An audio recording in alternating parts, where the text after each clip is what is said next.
اللہ الرحمن الرحیم۔ سامعین مکرم، آج ہم جس موضوع پر بات کر رہے ہیں، آج کا جو ہمارا ٹاپک ہے، آج کا جو ہمارا عنوان ہے، وہ اس موضوع پر ہے کہ نماز میں لقمہ دینا کیسا ہے۔ یعنی اگر امام بھول جاتا ہے فرض نماز میں تو رکعات بھول جاتا ہے، اور اس کے بعد جیسے تلاوت کرنا بھول جاتا ہے، آیات بھول جاتا ہے، رکوع میں بھول جاتا ہے یا سجدے میں بھول جاتا ہے، ان ایام میں لقمہ دینا کیسا ہے۔ یعنی کیا لقمہ دے سکتے ہیں امام کو پیچھے سے کوئی ساتھی مقتدی آواز سے بتا سکتا ہے؟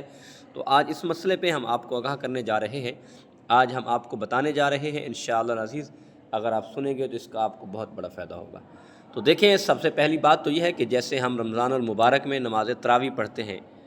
اور آگے قرآن پاک سنانے والا سناتا ہے اور پیچھے مقتدی سنتے ہیں، ایک سامیہ کھڑا ہو جاتا ہے پیچھے، یعنی نائب ہوتا ہے وہ۔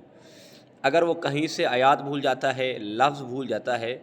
وہ بلا رکاوٹ پیچھے سے اسے لٹا دیتا ہے، اور پھر بار بار اگر اسے بتایا جائے وہ نہ ادا کر سکے تو پھر وہ لفظ بتایا جا سکتا ہے، اس میں کوئی حرج نہیں ہے۔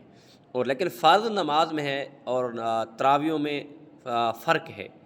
فرض نماز میں ہمارے علماء کرام نے اللہ اکبر کا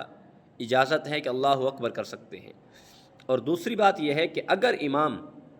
تلاوت کرنا ہی بھول گیا تو اب پیچھے کسی مقتدی نے، پیچھے حافظ ٹھہرا تھا یا کوئی قاری ٹھہرا تھا، اس نے آیات بتا دی، تو اس کے لیے کیا حکم ہے؟ تو اس کے لیے ہمارے علماء کرام یہ فرماتے ہیں کہ اگر اس نے ثواب کی نیت سے، قرآن پاک کی تلاوت کی نیت سے اگر اس نے لقمہ دیا ہے،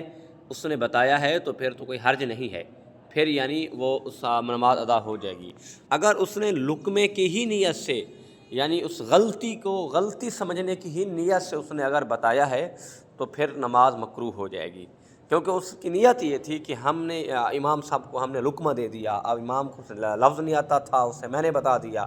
لیکن اس کی نیت جو ہے امام کے پیچھے مقتدی کی، تو ثواب کی نیت ہو کہ قرآن پاک یعنی کہ ثواب نیت پڑھنے کی نیت سے بتائے، یقیناً پھر اس کا اجر، اس کا ثواب اسے ملے گا۔ لیکن نیت یہ نہ ہو کہ میں نے امام صاحب کو لقمہ دیا ہے، امام صاحب کو لفظ نہیں آتا تھا، میں نے اسے بتا دیا ہے، تو یقیناً پھر اس لیے اس طرح سے نماز نہیں ہوگی۔ لیکن کوشش کریں کہ امام صاحب جیسے نماز پڑھاتے ہیں تو کم از کم 3 آیاتیں جب ہو جائیں، تو اگر آگے بھول بھی گئی ہے آیات تو امام صاحب وہاں رکوع کر دیں، کیونکہ اگر 3 آیاتیں آپ نے پڑھ لی ہے، یا جیسے ایک بڑی آیات ہوتی ہے، چھوٹی 3 آیات کی مثل، تو وہاں بھی امام صاحب اگر رکوع کر دے تو اس میں کوئی حرج نہیں ہوگی، اس سے کوئی مسئلہ نہیں ہے، یعنی اس طرح بھی نماز ہو جاتی ہے۔ اور کوشش یہ کریں کہ جب 3 آیات ایسی پڑھیں جو آپ کو کسی رکاوٹ کے تحت بھی نہیں کہ یاد ہے، آپ وہ پڑھنے کے بعد آپ رکوع کر لیں، رکوع کرنے کے بعد آپ نماز مکمل کریں۔ تو سجدے میں بھول گیا اور رکوع میں بھول گیا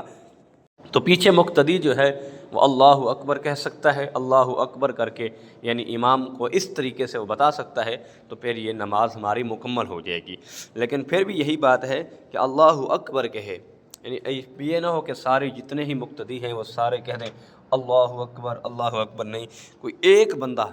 جو سمجھدار ہو، یعنی وہ اللہ اکبر کہہ کے پیچھے امام کو اس طرح کر کے آواز دے سکتا ہے، تو یقیناً ہماری جو نماز ہے خوبصورت ہو جائے گی۔ اللہ پاک ہمیں نماز سیکھنے کی اور نماز کے مسائل سمجھنے کی توفیق عطا فرمائے۔ وما توفیقی الا باللہ العلی العظیم۔